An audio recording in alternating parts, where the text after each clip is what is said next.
Keith, due to the recent increases in foreclosures and defaults and the whole mess that the whole nation is in,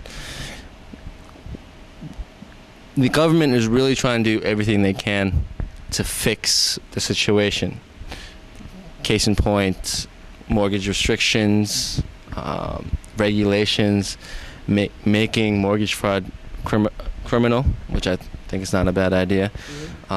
Licensing mortgage lenders. Another good idea. Doing another good idea. Everything they can to basically stop, I guess, mortgage fraud. But can you tell me, what's your personal opinion on personal responsibility? Like, if someone is in this situation, okay? If someone is in the situation that they can't pay their bills, they got into an adjustable rate mortgage and they can't pay it now, who's really responsible for that? I mean, obviously we're here for educational purposes and trying to teach people the right things to do, but let me hear your thoughts. What do you think about that, the whole issue?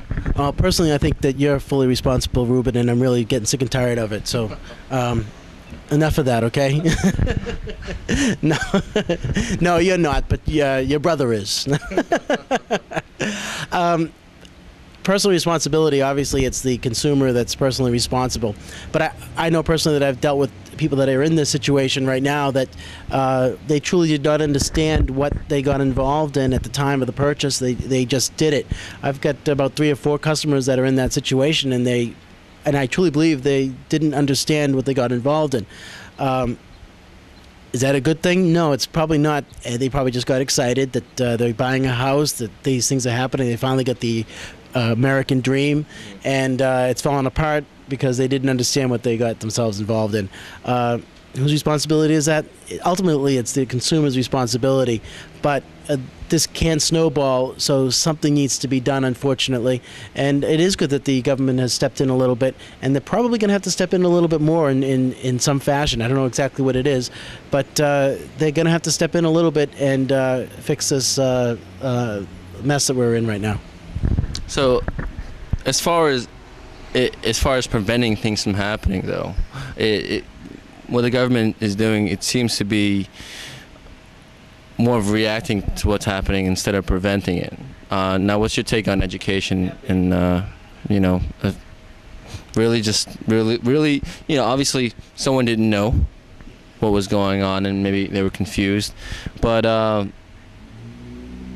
much time does someone really need to take to, I guess, get educated on what's going on, and maybe it's not being educated, but maybe just going to the right people. Is that the right thing? Well, I think education is extremely important, and I think you and I being here know that education is important, and we don't want to do something that an uneducated person, for an educated person, we're going to make sure that we did the right thing. So education is. You and I both know it's key. We're not getting paid doing what we're doing here today. We want to provide a value to our customers, and we hope that as many people as possible will get on and watch what we're doing and see that we're trying to educate people and help people.